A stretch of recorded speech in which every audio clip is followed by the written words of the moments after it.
Hello guys, this is Mukesh. तो एक बार फिर से आप सभी का स्वागत है हमारे इस चैनल में जिसका नाम है फिजिक्स तड़का। देखो, आज हम डिस्कस करने जा रहे हैं प्रॉब्लम्स ऑन पॉइंटिंग वेक्टर। जैसा कि हमने जो लास्ट जो लेक्चर था उसमें हमने पॉइंटिंग वेक्टर डिस्कस किया था, और एक और लेक्चर था जिसमें हमने सिर्फ प्रॉपर्टी डिस्कस की थी पॉइंटिंग वेक्टर की। तो इस क्लास में हम डिस्कस करेंगे, इस लेक्चर में हम डिस्कस करेंगे प्रॉब्लम्स ऑन पॉइंटिंग वेक्टर। बहुत इंपॉर्टेंट प्रॉब्लम है और थोड़ी लार्ज प्रॉब्लम होगी, थोड़ी बड़ी प्रॉब्लम होगी। ठीक है, थोड़ा सा हमें एक प्रॉब्लम को करने में काफ़ी टाइम लग सकता है, और काफ़ी अच्छी प्रॉब्लम है। इससे तुम्हारे कॉन्सेप्ट वो अच्छे से क्लियर हो जाएंगे। एक्चुअल में पॉइंटिंग वेक्टर का क्या मतलब है वो तुम्हें क्लियर हो जाएगा यहाँ पे। ठीक है, प्रॉब्लम्स करने से ही वो चीज़ें प्रॉब्लम करने से ही वो चीज़ें हैं वो क्लियर होगी। देखो, फर्स्ट प्रॉब्लम ये है हमारे पास, show that for a cylindrical resistor. एक हमारे पास रजिस्टर है, एक रजिस्टेंस है, एक रजिस्टर है ऑफ लेंथ L और जिसकी रेडियस R है। ठीक है, एंड द रजिस्टिविटी रो है, जिसकी जो रजिस्टिविटी है वो रो है। यहाँ पे इसको अच्छे से लिख देता हूँ, रजिस्टिविटी रो है। The rate of flow of energy P, और जो rate of flow of energy है वो P है। At which energy flow into the resistor through its cylindrical surface. ठीक है, P जो rate of flow of energy है जो सिलेंड्रिकल सरफेस में, सिलेंड्रिकल जो सरफेस है उससे पास कर रही है, और हमें ये प्रूफ करना है at which energy flow into the resistor through its cylindrical surface is equal to rate at which joule heat is produced। हमें ये प्रूफ करना है भाई, जो उसके सिलेंड्रिकल सरफेस से जो एनर्जी फ्लो कर रही है वो हीट प्रोड्यूस होती है जो रजिस्टर के अंदर, उसके इक्वल। हीट प्रोड्यूस का फॉर्मूला क्या होता है, I²R।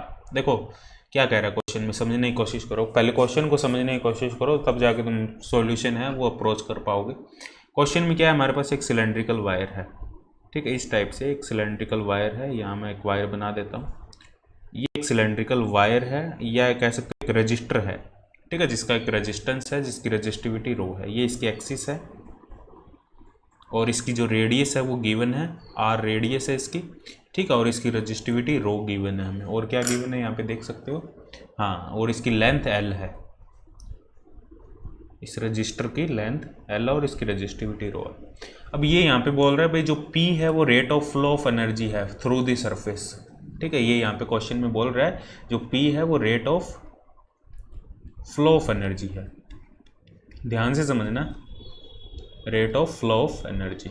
ठीक है, P rate of flow of energy है, तो हमें प्रूफ करना है कि जो rate of flow of energy है which is equal to the heat produce in the resistor. Heat produce का क्या फॉर्मूला होता है, हीट प्रोड्यूस ये हमने पढ़ा है। हीट प्रोड्यूस क्या होता है, हीट प्रोड्यूस होता है I²R। एक रेजिस्टेंस के अंदर, एक रजिस्टर के अंदर हीट प्रोड्यूस होती है I²R। तो हमें जो rate of flow of energy है और उसकी डायरेक्शन भी देखनी है, जो inward rate of flow of energy है, जो एनर्जी अंदर फ्लो कर रही है, वो अंदर हीट कितनी प्रोड्यूस हो रही है उसके इक्वल है। ठीक है, वो हमें यहाँ पे प्रूफ करना है। देखो यहाँ पे तरीका थोड़ा सा अलग है पॉइंटिंग वेक्टर। देखो, अब यहाँ पे हीट प्रोड्यूस हो रही है अंदर, इसका मतलब है बाहर से अंदर एनर्जी है वो फ्लो कर रही है। अंदर मतलब अंदर देखो हीट प्रोड्यूस हो रही है, अंदर हीट प्रोड्यूस हो रही है, मतलब अंदर एनर्जी डेंसिटी इंक्रीज हो रही है। अंदर एनर्जी डेंसिटी इंक्रीज हो रही है तो फ्लक्स कहाँ फ्लो होगा, फ्लक्स अंदर की तरफ ही तो फ्लो होगा। ठीक है, एक्चुअल में देखा जाए तो जो हीट है वो अंदर प्रोड्यूस हो रही है, लेकिन उसका सोर्स कुछ अलग है। यहाँ पे एक्चुअल में ऐसा नहीं है भाई बाहर से कोई हीट आ रही है। ठीक है, अंदर का टेम्परेचर बाहर के टेम्परेचर से ज़्यादा बढ़ गया, तो यहाँ पे एक टेम्परेचर ग्रेडियंट है। ठीक है, एनवायरनमेंट का टेम्परेचर मान लो T1 है, अंदर का टेम्परेचर T2 है, और T2 की वैल्यू T1 से ज़्यादा हो गई है क्योंकि हीट के प्रोड्यूस होने की वजह से। ठीक है, लेकिन इसको इस तरीके के से भी हम समझ सकते हैं भाई बाहर से अंदर की तरफ हीट फ्लो कर गई है, क्योंकि अंदर हीट ज़्यादा होगी बाहर का में, तो ऐसा मान लिया भाई बाहर से हीट अंदर फ्लो कर गई है। तो यही प्रूफ करना है हमें पॉइंटिंग वेक्टर से। ठीक है, तो देखो यहाँ पे कैसे प्रूफ करेंगे, एनर्जी फ्लो P को P किसके इक्वल है, P होगा या हमारे पास rate of flow of energy du/dt। ठीक है, रेट du/dt, और ये किसके इक्वल होगा, P की डेफिनेशन हमारे पास E.NDS, sorry E×H.NDS Poynting vector. ठीक है, ये फ्लक्स होगा, और ये किसके इक्वल होता है हमारे पास, -du/dt के। ठीक है, यदि अंदर हीट इंक्रीज कर रही है तो नेट इनवर्ड जो एनर्जी डेंसिटी अंदर इंक्रीज कर रही है, मतलब एनर्जी पर यूनिट टाइम अंदर इंक्रीज कर रही है, तो मतलब जो फ्लक्स है वो इनवर्ड फ्लक्स है। ठीक है, ये हमने डिस्कस किया है लास्ट क्लास में। ठीक है, ये क्या रिप्रेजेंट करता है, तो हमें ये बेसिकली यहाँ से लेके चलना है, इस टर्म को लेके चलना है और हमें इसके इक्वल इसको प्रूव करना I² R के इक्वल, क्योंकि ये P को ही तो रिप्रेजेंट कर रहा है एक तरीके से, ठीक है, जो एनर्जी पर यूनिट टाइम है या एनर्जी फ्लो है। तो इसके लिए हमें क्या चाहिए, सबसे पहले इसके लिए हमें E चाहिए, H चाहिए और हमें बस ये दोनों वैल्यू चाहिए और सरफेस इंटीग्रल कैलकुलेट करना है हमें और इसको सॉल्व करना है। E कैसे आएगा, हमें पता है J equal to microscopic form of Ohm's law, J equal to sigma E। तो E क्या आएगा हमारे पास, इसके अंदर करंट I फ्लो कर रहा है, ठीक है, इसकी रेडियस R है, इसके अंदर करंट I फ्लो कर रहा है।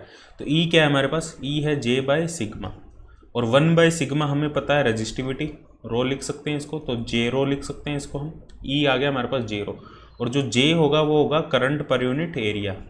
एरिया कितना है इस वायर का, πr²। तो J आ गया I/πr²। तो I की टर्म में हमने लिख दिया इसको I ρ/πr²। ये इलेक्ट्रिक फील्ड आ गया हमारे पास। और ये इलेक्ट्रिक फील्ड की जो डायरेक्शन है वो किस डायरेक्शन में होगी, जो करंट की डायरेक्शन है। ये याद रखना, डायरेक्शन ऑफ इलेक्ट्रिक फील्ड किस डायरेक्शन में है, in the direction of current. E आ गया हमारे पास। अब हमें निकालना है H, ठीक है। H कैसे निकालेंगे, एम्पियर लॉ से। हमारे पास करंट है तो H निकाल सकते हैं, H.dl, ठीक है। B.dl μ0I होता है, तो μ0 नहीं आएगा यहाँ पे, ओनली I आएगा, ठीक है। H.dl equal to I, ampere law. Actual में एम्पियर लॉ क्या होता है, B.dl इक्वल टू, यहाँ पे कोई डिस्प्लेसमेंट करंट वाला सीन नहीं है, सिंपल कंडक्शन करंट वाला सीन है, ठीक है। तो H.dl आ जाएगा हमारे पास I।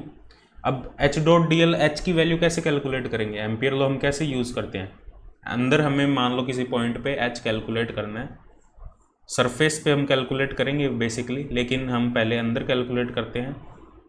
अंदर कैलकुलेट करेंगे किसी पॉइंट P पर, हमें H कैलकुलेट करना है। ये X डिस्टेंस पे है, तो हमें क्या एक एम्पीरियन लूप लेना पड़ेगा, और ये एम्पीरियन लूप कैसा होना चाहिए, it should pass through a point where we are calculating the magnetic field. जहाँ पे हम मैग्नेटिक फील्ड कैलकुलेट कर रहे हैं उस पॉइंट से ये पास करना चाहिए, सिमेट्रिक होना चाहिए, इसमें से करंट I फ्लो कर रहा है।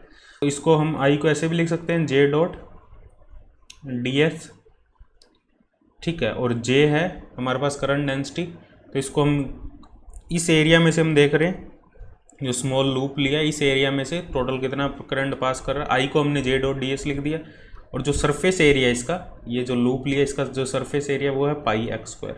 J की वैल्यू हमें पता है I/πr² इंटू πx²। पाई से पाई कैंसिल हो जाएगा, H इंटू 2πx, x से एक x कैंसिल हो जाएगा हमारे पास, तो ये आएगा H इक्वल टू IX/2πr², ठीक है। ये लिख देंगे, या इसको हम ऐसे भी लिख सकते हैं Jx/2। यदि हम इसको वेक्टर फॉर्म में लिखें H को, तो H आएगा J×x/2। इसकी जो डायरेक्शन होगी, x रेडियली आउटवर्ड डायरेक्शन है और J ऊपर की डायरेक्शन में है, तो जो J×x होगा हमारे पास वो इसके टेंजेंशियल डायरेक्शन में होगा। इस सिलेंडर के जो टेंजेंशियल डायरेक्शन होगी वो होगा हमारे पास J×x। मतलब जो H की डायरेक्शन, जो मैग्नेटिक फील्ड की डायरेक्शन, वो राइट हैंड थंब रूल से भी निकाल सकते हो तुम। थंब को करंट की डायरेक्शन में करो, इस डायरेक्शन में थंब को करो, तो ये जो सर्कमफ्रेंशियल डायरेक्शन होगी, ठीक है, जो टेंजेंशियल डायरेक्शन होगी हमारे पास, उस डायरेक्शन में हमारा मैग्नेटिक फील्ड होगा H, ठीक है। यदि हम सरफेस की बात करें, सरफेस के लिए x की जगह r पुट कर देंगे। सरफेस की बात करें तो H आ जाएगा हमारे पास Jr/2, या J×r/2 भी लिख सकते हैं इसको हम वेक्टर फॉर्म में, ठीक है। वेक्टर फॉर्म में इसको लिख सकते हैं J×r/2। तो देखो यहाँ पे पॉइंटिंग वेक्टर क्या आ जाएगा हमारे पास, पॉइंटिंग वेक्टर होगा E×H। पॉइंटिंग वेक्टर होगा E×H। E की वैल्यू हमें पता है, E की वैल्यू क्या है हमारे पास, देखो E की वैल्यू है J×ρ। E की वैल्यू है हमारे पास J×ρ, और ये एक्सिस के अलॉन्ग है, क्रॉस J×ρ क्रॉस J पे वेक्टर है, ρ एक कॉन्सेंट है, J×ρ क्रॉस J/r/2 या J×r/2, J×r/2 ये होगा हमारे पास। यहाँ पे ये डायरेक्शन को रिप्रेजेंट कर रहा है, इसको हम लिख सकते हैं J²ρr/2, और इसकी जो डायरेक्शन होगी E और H देखो पॉइंटिंग वेक्टर की क्या डायरेक्शन है, ई की क्या डायरेक्शन है, ई की डायरेक्शन हमारे पास एक्सिस के लॉन्ग और एच की डायरेक्शन हमारे सरकमफ्रेंस के लॉन्ग या टेंजेंशियल डायरेक्शन। तो तो ई क्रॉस एच जब तुम करोगे वो रेडियल इनवर्ड डायरेक्शन में आएगा, ठीक है। ई क्रॉस एच करोगे, ई की तरफ क्या करोगे तुम, ई की तरफ फिंगर्स करोगे, राइट हैंड की फिंगर्स को ई की तरफ करोगे और उसको, ये थंब है तुम्हारा राइट हैंड का, और इसको एच की तरफ कर्ल करोगे, ठीक है। जो राइट हैंड है उसकी जो फिंगर है उसको ई की तरफ करोगे और एच की तरफ कर्ल करोगे, तो थंब किधर जाएगा, जो थंब है वो इनवर्ड डायरेक्शन में होगा, ठीक है। तो जो पॉइंटिंग वेक्टर है वो सिलेंड्रिकल सरफेस के इनवर्ड डायरेक्शन में होगा यहाँ पे, ठीक है। Inward direction, radial inward direction में होगा। अब हमें निकालना है यहाँ पे energy flow, energy flux, E cross H dot N D s, n cap D s. अब ये कैलकुलेट करने के लिए हमारे पास एक क्लोज सरफेस होना चाहिए। ये जो वायर है ये एक्चुअल में क्लोज सरफेस ही है, लेकिन इस पे 3 सरफेस है, S1 सरफेस है, S2 सरफेस है, S3 सरफेस है। और हमें पता है जो पॉइंटिंग वेक्टर है वो रेडियली इनवर्ड डायरेक्शन में, हर एक पॉइंट पे वो रेडियली इनवर्ड डायरेक्शन में।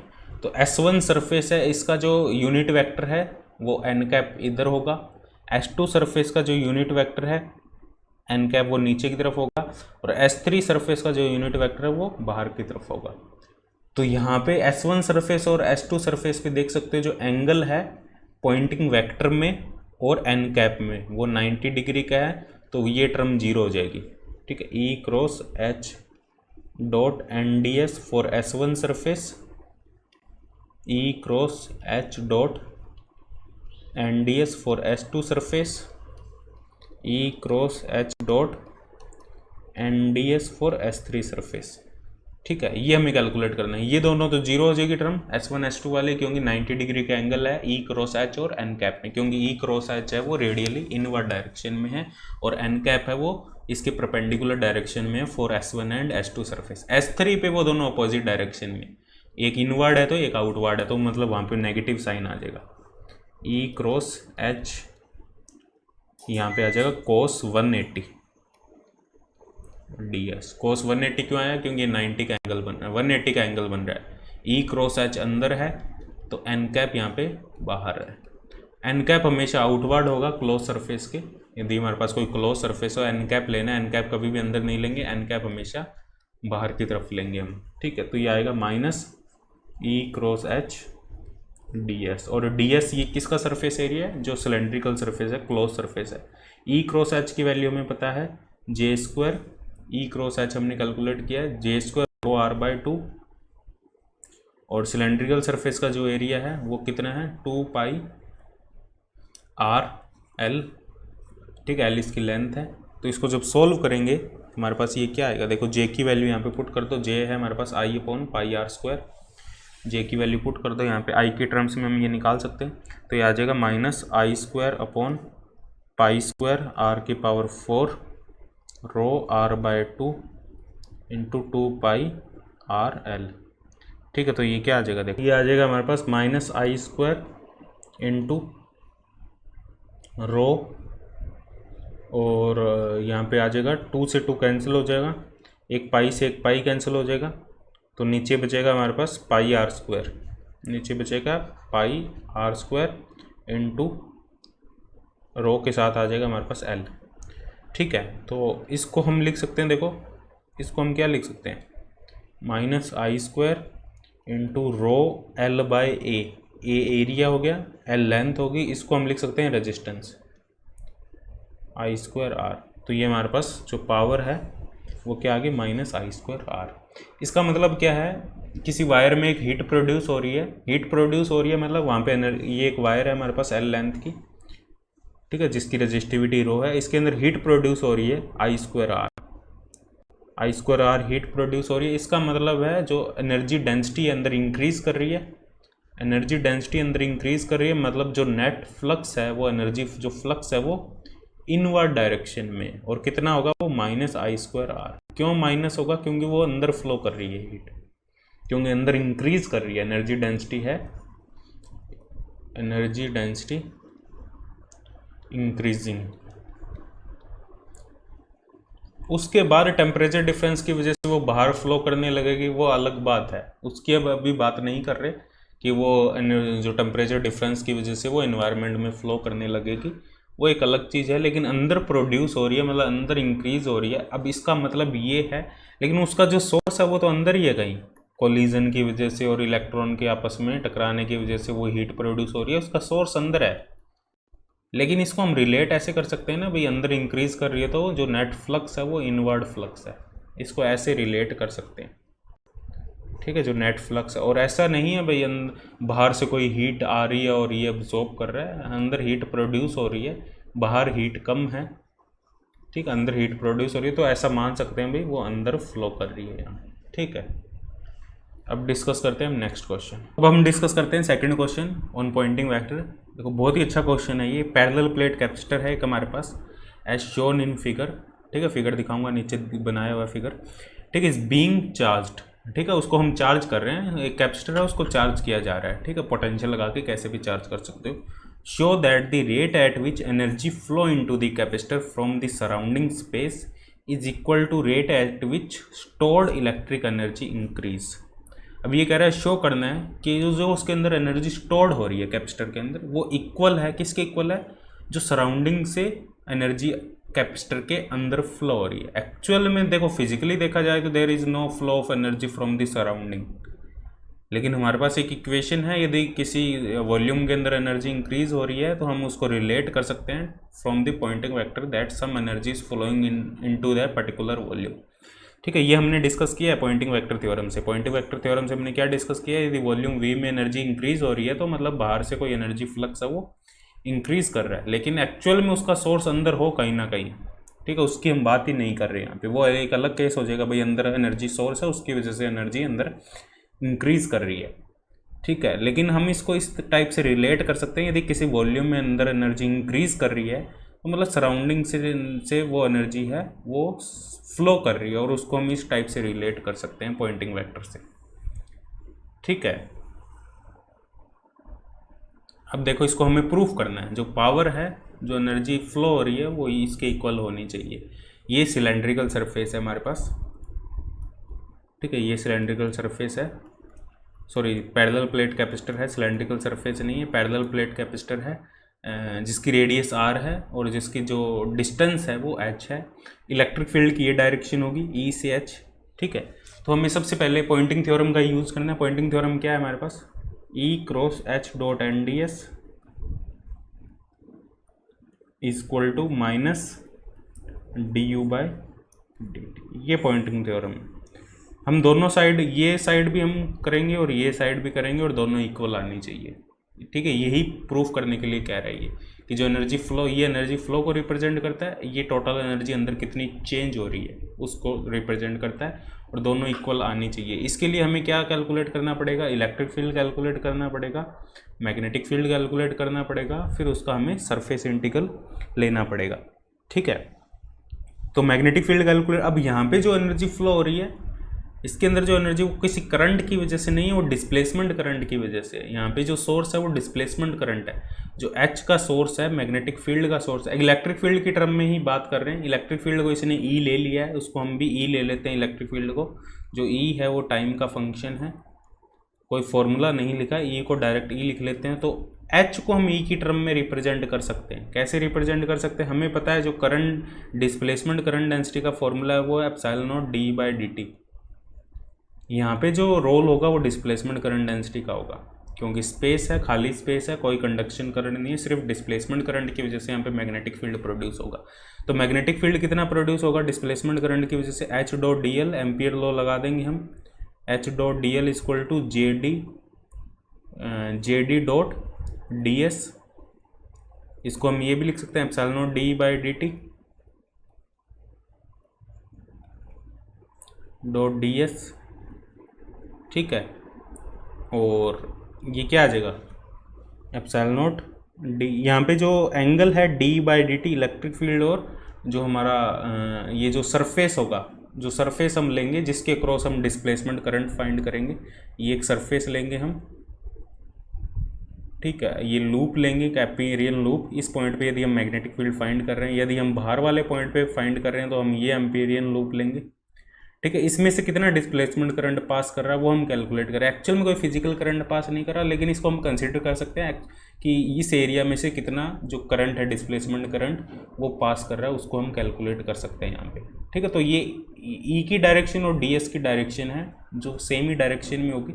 ई भी इधर ही है और डी एस भी इस सरफेस के पैरेलल परपेंडिकुलर होगा, तो दोनों सेम डायरेक्शन में है। तो ये डॉट प्रोडक्ट है, इसको हम हटा सकते हैं। यहाँ पे cos 0 1 हो जाएगा यहाँ पे डायरेक्ट, और ds, और ds क्या आ जाएगा हमारे पास, यदि हम कंप्लीट प्लेट की बात करें, कंप्लीट एरिया की बात करें जो कैपेसिटर के अंदर है, वो होगा पाई आर स्क्वायर। ठीक है, और ये हो जाएगा h इंटू 2 पाई आर।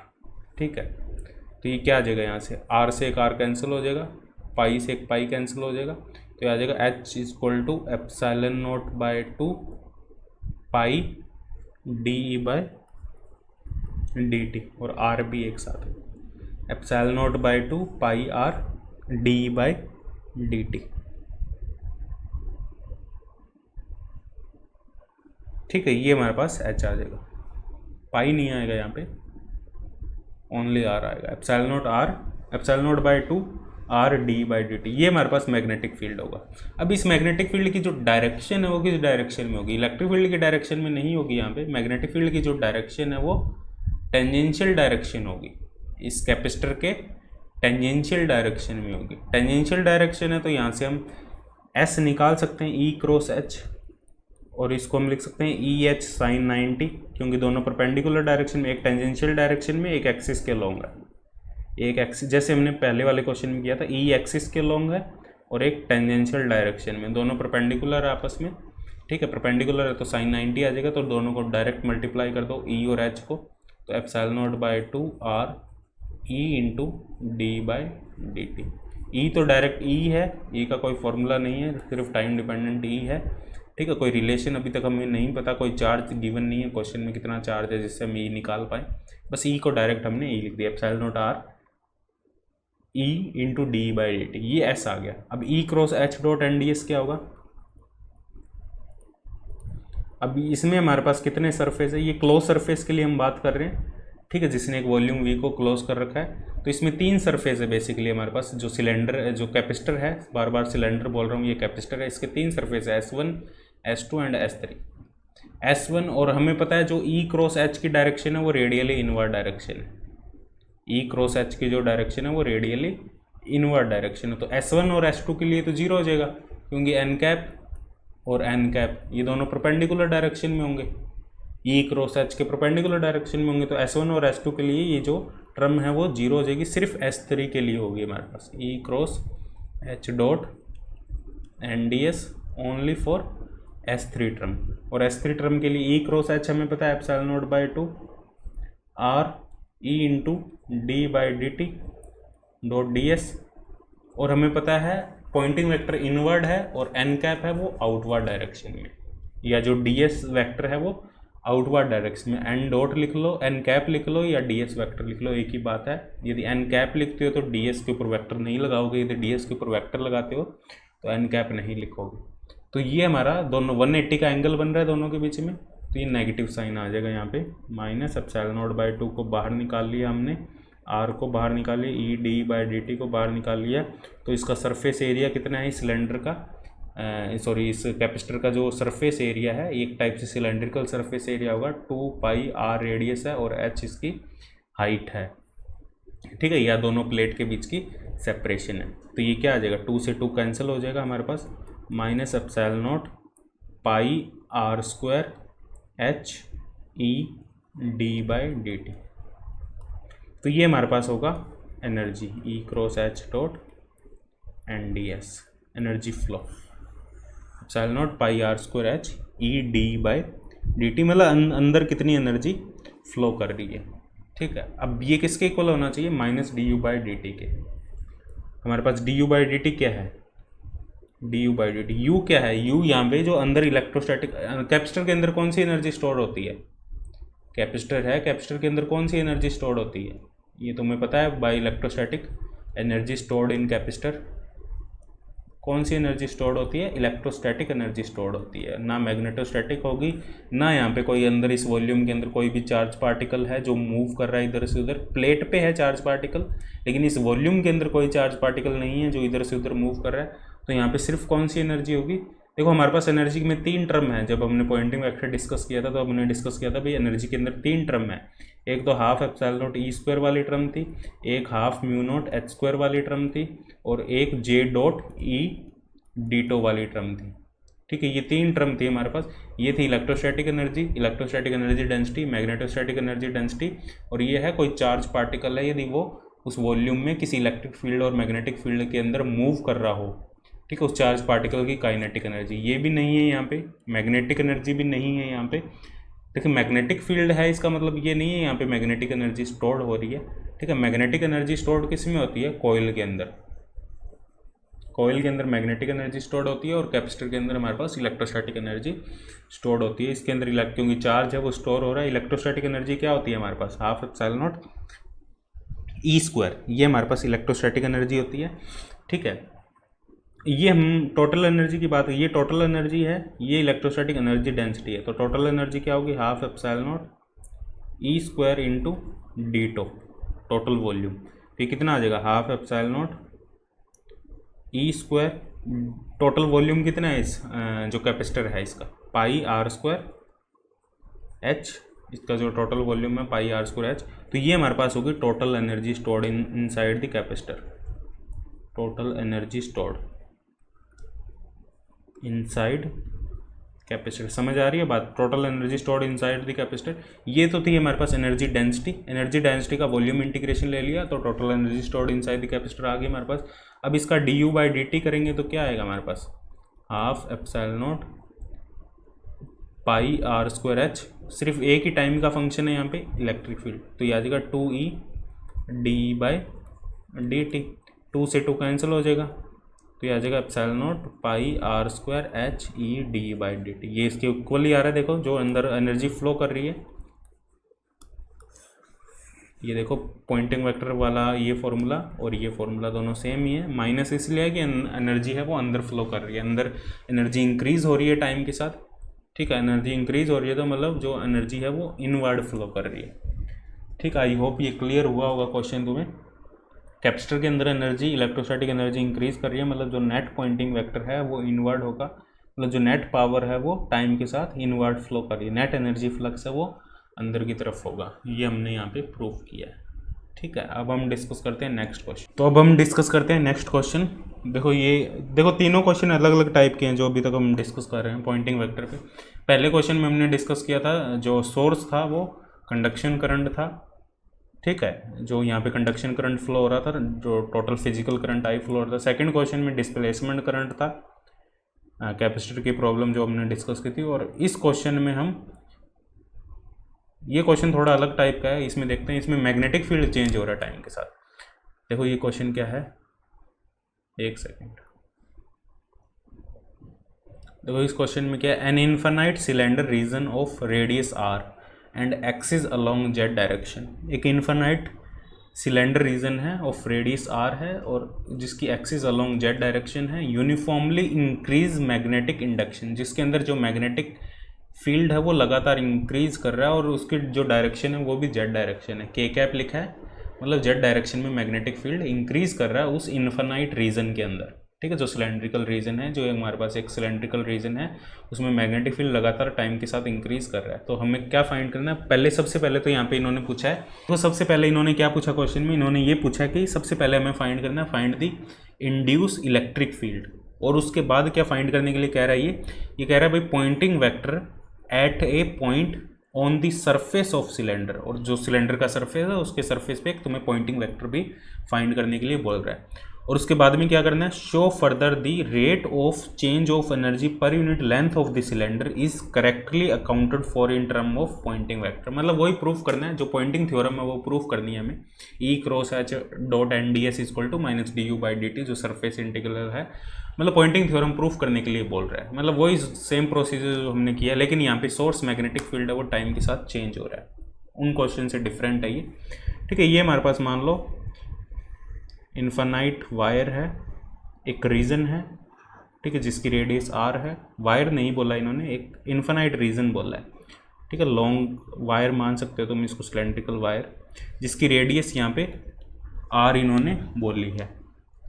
ठीक है, सबसे पहले हमें मैग्नेटिक फील्ड गिवन है जेड डायरेक्शन में, ये जेड कैप डायरेक्शन है या के कैप डायरेक्शन ले लो, जेड कैप ले लो, बी नॉट टी के कैप, ये मैग्नेटिक फील्ड है जो लगातार जेड डायरेक्शन में टाइम के साथ इंक्रीज कर रहा है।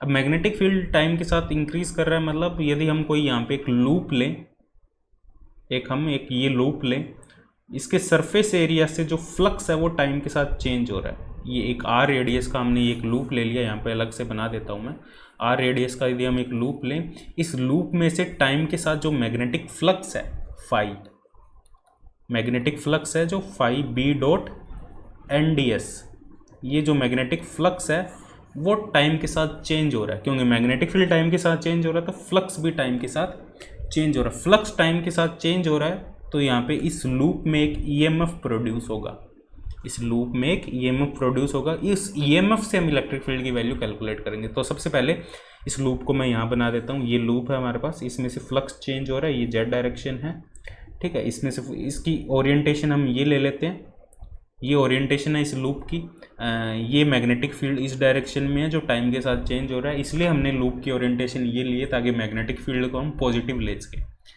देखो इस राइट हैंड थंब रूल से यदि तुम इस लूप को जो फिंगर्स है उस फिंगर्स को इस ओरिएंटेशन की डायरेक्शन में करोगे तो मैग्नेटिक फील्ड थंब की डायरेक्शन में होगा, इसका मतलब मैग्नेटिक फील्ड पॉजिटिव होगा, मतलब लूप की ओरिएंटेशन की डायरेक्शन में मैग्नेटिक फील्ड है, मतलब मैग्नेटिक फील्ड पॉजिटिव है, यहाँ पे नेगेटिव नहीं। यदि हम ओरिएंटेशन लूप की ये लेते तो हमें मैग्नेटिक फील्ड को नेगेटिव लेना पड़ता है। सेम जैसे हम एम्पियर लॉ में करते हैं करंट के लिए, यदि करंट इस डायरेक्शन में और लूप की ओरिएंटेशन ये है तो करंट पॉजिटिव होगा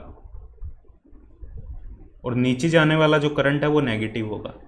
वो ओरिएंटेशन पे डिपेंड करता है, लूप की ओरिएंटेशन हम क्या ले रहे हैं। तो हमने लूप की ओरिएंटेशन ये ली है, ठीक है, ये नहीं है, ये वाली लूप की ओरिएंटेशन है, इस चीज़ को ध्यान में रखना, ये लूप की ओरिएंटेशन है। तो यहाँ पे हम क्या लगाएंगे, फैराडे लॉ। फैराडे लॉ क्या है हमारे पास, E dot D L equal to calculate the electric field, हम यहाँ पे फैराडे लॉ लगाएंगे, E dot D L equal to minus D by D T B dot N D S, ये हमारे पास फैराडे लॉ है। अब ईएमएफ क्यों produce होगा, क्योंकि मैग्नेटिक फील्ड चेंज हो रहा है, और मैग्नेटिक फील्ड चेंज हो रहा है तो ये लूप नहीं चाहता भाई मेरे अंदर से मैग्नेटिक फील्ड चेंज हो, तो इसलिए ये एक ईएमएफ प्रोड्यूस करेगा। ईएमएफ प्रोड्यूस कैसे करेगा, ताकि मैग्नेटिक फील्ड इसके अंदर जो टाइम के साथ बढ़ रहा है वो कम हो जाए। कम वो कब होगा, जब ये अपोजिट डायरेक्शन में एक मैग्नेटिक फील्ड अप्लाई करेगा। अपोजिट डायरेक्शन में एक मैग्नेटिक फील्ड अप्लाई करने के लिए इस डायरेक्शन में ये करंट फ्लो करवाएगा, या ईएमएफ की जो डायरेक्शन है, इलेक्ट्रिक फील्ड की जो डायरेक्शन है वो इस डायरेक्शन में होगी, ठीक है। लूप के ओरिएंटेशन जो हमने लिया है, ये जो हमने ओरिएंटेशन इधर लिया है, तो जो ईएमएफ प्रोड्यूस है वो अपोजिट डायरेक्शन में होगा, क्योंकि मैग्नेटिक फील्ड टाइम के साथ इंक्रीज कर रहा है उस डायरेक्शन में। तो ये नहीं चाहता, लूप नहीं चाहता भाई मेरे अंदर से मैग्नेटिक फील्ड चेंज हो, तो इस चेंज का अपोज करेगा। अब चेंज कैसे हो रहा है, चेंज हो रहा है मैग्नेटिक फील्ड इंक्रीज कर रहा है, तो ये चाहेगा भाई मैग्नेटिक फील्ड डिक्रीज हो, तो ये अपोजिट डायरेक्शन में एक मैग्नेटिक फील्ड अप्लाई करेगा, और अपोजिट डायरेक्शन में मैग्नेटिक फील्ड अप्लाई करने के लिए ये अपने अंदर एक ईएमएफ प्रोड्यूस करेगा, और उस ईएमएफ की डायरेक्शन क्या होगी, ताकि मैग्नेटिक फील्ड नीचे रहे उसकी डायरेक्शन होगी opposite direction to the orientation, ठीक है। हमने ओरिएंटेशन इधर लिया तो ओरिएंटेशन के अपोजिट डायरेक्शन में।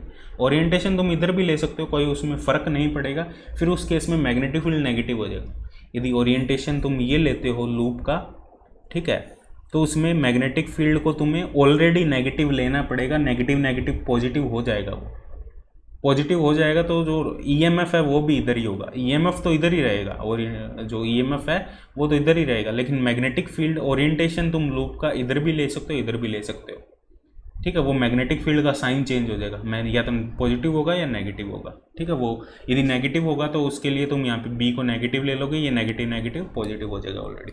तो अभी हम यही लेके चल रहे हैं, अभी हम क्या लेके चल रहे हैं, अभी ये लूप है हमारे पास, मैग्नेटिक फील्ड इधर है, हमने ये ओरिएंटेशन लिया है, तो मैग्नेटिक फील्ड पॉजिटिव है हमारा, हमने मैग्नेटिक फील्ड को पॉजिटिव कंसिडर किया है। ये ऑलरेडी एक नेगेटिव बार है, मैग्नेटिक फील्ड है हमारे पास बी नॉट टी के कैप, और ये हमारा ds एरिया है, इसका जो यूनिट वेक्टर वो n कैप होगा, और n कैप और के कैप की डायरेक्शन सेम है, एन कैप और के कैप की डायरेक्शन सेम है, दोनों जेड डायरेक्शन में है, तो इसको क्या लिख सकते हैं, बी नॉट टी, ये 1 हो जाएगा। ठीक है, के कैप डॉट एन कैप, इनके बीच में एंगल 0 है तो ये 1 के इक्वल होगा, इंटू डी एस लूप का एरिया है। अब इसको क्या लिख सकते हैं, minus B naught T D by D T, D S क्या होगा, पाई आर स्क्वायर, तो minus B naught pi are square, ये हमारे पास ई डॉट डी एल होगा। अब ये यहाँ पे नेगेटिव साइन है, इसका मतलब यही है ई और डी एल की डायरेक्शन अपोजिट है। डी एल, अब डी एल हमेशा लूप की ओरिएंटेशन की डायरेक्शन में होगा। डी एल हमेशा, इस चीज़ को ध्यान में रखना, इस बात को ध्यान में रखना, डी एल हमेशा कैसे लिखते हैं, हमेशा लूप की ओरिएंटेशन की डायरेक्शन में होगा, ओरिएंटेशन की डायरेक्शन में होगा। और ये नेगेटिव आ रहा है, नेगेटिव आ रहा है मतलब ई अपोजिट डायरेक्शन में। यहाँ से देखो फैराडे लोग खुद ही बता रहा है भाई ई अपोजिट डायरेक्शन में। ठीक है, तो ई इंटू इसको 2 पाई आर लिख सकते हैं। ठीक है, यदि हमें इसको, क्योंकि ई की वैल्यू लूप के हर एक पॉइंट पे सेम होगी तो ई को बाहर निकाल सकते हैं, minus B naught pi are square. ठीक है, अपोजिट डायरेक्शन में था तो यहाँ पे भी एक नेगेटिव साइन आएगा। ई और डी एल अपोजिट डायरेक्शन में, तो एक नेगेटिव साइन हमने ऑलरेडी लगा दिया यहाँ पे। ठीक है, नेगेटिव नेगेटिव कैंसिल हो जाएगा, आर से एक आर कैंसिल हो जाएगा, पाई से एक पाई कैंसिल हो जाएगा, तो ये ई क्या आएगा हमारे पास, बी नॉट आर बाय, और ई की डायरेक्शन क्या है, टेंजेंशियल डायरेक्शन, लेकिन ओरिएंटेशन के अपोजिट, जो हमने ओरिएंटेशन लिया उसके अपोजिट डायरेक्शन में। ठीक है, और बी इधर है, तो ई क्रॉस बी किधर होगा, ई क्रॉस, ई टेंजेंशियल डायरेक्शन में है, ई क्रॉस बी किधर होगा, रेडियली इनवर्ड डायरेक्शन। ठीक है, देख सकते हो यहाँ से थंब रूल, ई क्रॉस बी की डायरेक्शन निकाल सकते हो ना। देखो तुम ई क्रॉस बी की डायरेक्शन कैसे निकालोगे, ये बी है, ये ई है, ई की तरफ अपनी राइट हैंड की फिंगर्स करो। ठीक है, राइट हैंड की, ये थंब है तुम्हारा, देखो ये राइट हैंड है, ये थंब है, ये राइट हैंड हो गया तुम्हारा। ई की तरफ हमने किया, बी की तरफ कर्ल करो, बी की तरफ कर्ल करो, जो थंब किधर जाएगा, थंब रेडियली इनवर्ड डायरेक्शन में जाएगा। ठीक है, तो जो ई क्रॉस बी की डायरेक्शन होगी वो रेडियली इनवर्ड होगी। देखो इलेक्ट्रिक फील्ड तो हमने कैलकुलेट कर लिया, ये इलेक्ट्रिक फील्ड है और इसकी जो डायरेक्शन है वो टेंजेंशियल डायरेक्शन है। ठीक है, अब हमें नेक्स्ट पार्ट, इसमें देखो क्वेश्चन में क्या कहा है, पॉइंटिंग वेक्टर भी कैलकुलेट करना है। पॉइंटिंग वेक्टर होगा ई क्रॉस एच या E cross B by mu naught भी लिख सकते हैं, या डायरेक्ट ई क्रॉस एच भी हम लिख सकते हैं। ठीक है, तो इसको हम ये लिख सकते हैं, एस को E H by, sorry E B by mu naught लिख सकते हैं इसको। ई हमें पता है B naught R by 2 into B कितना है, B naught T by mu naught, ये आ जाएगा हमारे पास। ठीक है, तो ये क्या आ जाएगा, B naught square R T by 2 mu naught, और रेडियली इनवर्ड डायरेक्शन। समझ आ रहा है, ये रेडियली इनवर्ड डायरेक्शन में होगा। थोड़ा सा सोचना है इसको यार, समझ आ जाएगा, कोई वो इसमें वो नहीं है इतना। ठीक, अब हमें यहाँ पे नेक्स्ट पार्ट क्या है, पॉइंटिंग थ्योरम को प्रूफ करना है। यहाँ पे पॉइंटिंग थ्योरम क्या है हमारे पास, पॉइंटिंग थ्योरम है हमारे पास E cross H dot N cap D S equal to minus D you by D T. ठीक है, इसको हमें प्रूफ करना है। अब इसको प्रूफ करने के लिए सरफेस एरिया, ये हमने वो तो जो रीजन दिया था वो तो सिलेंड्रिकल रीजन, इन्फिनाइट रीजन दिया था, हमने एक उनमें से एल लेंथ का एक फाइनाइट रीजन ले लिया। ठीक है, हमें तो क्योंकि पर यूनिट लेंथ निकालना है ना, पर यूनिट लेंथ हमें कैलकुलेट करने के लिए बोला है इसने, तो हमने एल लेंथ का एक फाइनाइट रीजन ले लिया। ये हमारे पास जो सिलेंड्रिकल रीजन था उसको हमने थोड़ा ऐसा बना दिया, सिलेंड्रिकल रीजन को हमने ऐसा बना दिया थोड़ा सा, और हमने एक एल लेंथ का, ठीक है, और आर रेडियस का ले सकते हैं, इसको हम रेडियस इक्वल रख सकते हैं। मैंने थोड़ी ज़्यादा ले ली रेडियस यहाँ पे, लेकिन तुम रेडियस आर ले लेना यहाँ पे। ऐसा बना सकते हैं हम इसको, देखो वो थोड़ा सा फिर अलग दिखेगा नहीं तुम्हें। ये हमारे पास एक इन्फिनाइट सिलेंड्रिकल रीजन है जो आर रेडियस का है, ठीक है, आर रेडियस का, इसकी लेंथ इन्फिनाइट है। तो यहाँ पे हमने एक फाइनाइट रीजन ले लिया इतना, जिसकी लेंथ एल है और जिसकी रेडियस आर है। ये हमारा फाइनाइट रीजन है जिस पे हम E cross H dot N D S surface integral ये इसका सरफेस एरिया S3 है, ये S1 है, ये S2 है, और जो पॉइंटिंग वेक्टर है वो इनवर्ड डायरेक्शन में, Poynting vector radially inward direction में, तो वही S1 और S2 सरफेस पे तो जीरो हो जाएगा। ये S1 और S2 सरफेस के लिए तो जीरो हो जाएगा जैसा अभी तक हमने सभी क्वेश्चन में किया है, लेकिन S3 के लिए जीरो नहीं होगा। ई क्रॉस एच की वैल्यू भी है हमारे पास, एन कैप और E cross H radially inward है और एन कैप रेडियली आउटवर्ड है, ठीक है। तो यहाँ पे एक माइनस साइन आएगा और ई क्रॉस एच की वैल्यू भी है हमारे पास B naught square R T by 2 mu naught, और सरफेस एरिया यहाँ पे 2 पाई आर इंटू एल, ठीक है, ये सरफेस एरिया होगा और यहाँ पे एक माइनस साइन आएगा साथ में, ठीक है। ये हमारे पास E cross H dot N D S होगा। इसको हम क्या लिख सकते हैं, इसको हम लिख सकते हैं बी नॉट स्क्वायर 2 से 2 कैंसिल हो जाएगा, pi are square L into T upon mu naught, ठीक है। अब इसको हमें किसके इक्वल प्रूफ करना है, d you by D T की। अब यू क्या है हमारे पास, टोटल एनर्जी स्टोर्ड, लेकिन यहाँ पे कोई चार्ज पार्टिकल नहीं है जो मूव कर रहा है। कौन कौन सी 3 टाइप की एनर्जी होती है ना हमारे पास, टोटल एनर्जी स्टोर्ड में 3 टाइप की एनर्जी आती है, half epsilon naught E square D tau,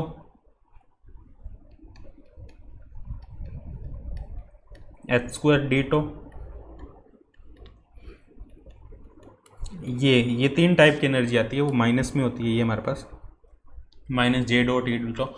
ये काइनेटिक एनर्जी होती है जैसे हमने पॉइंटिंग थ्योरम में डिस्कस किया था। ये तो होगी नहीं, यहाँ पे कोई चार्ज पार्टिकल नहीं है जो मूव कर रहा हो, ठीक है, ये एनर्जी तो जीरो होगी। इनमें से देखना है हमें, इनमें से कौन सी एनर्जी होगी। अब देखो जो इलेक्ट्रिक फील्ड है, इलेक्ट्रिक फील्ड क्या था हमारे पास, देखो इलेक्ट्रिक फील्ड क्या था, इलेक्ट्रिक फील्ड था B naught R by 2। Electric field constant था, इलेक्ट्रोस्टैटिक एनर्जी तो होगी यहाँ पे, लेकिन वो टाइम के साथ चेंज नहीं होगी। इलेक्ट्रोस्टैटिक एनर्जी क्या होगी, half epsilon naught E square क्या था, B naught R by 2 whole square D to.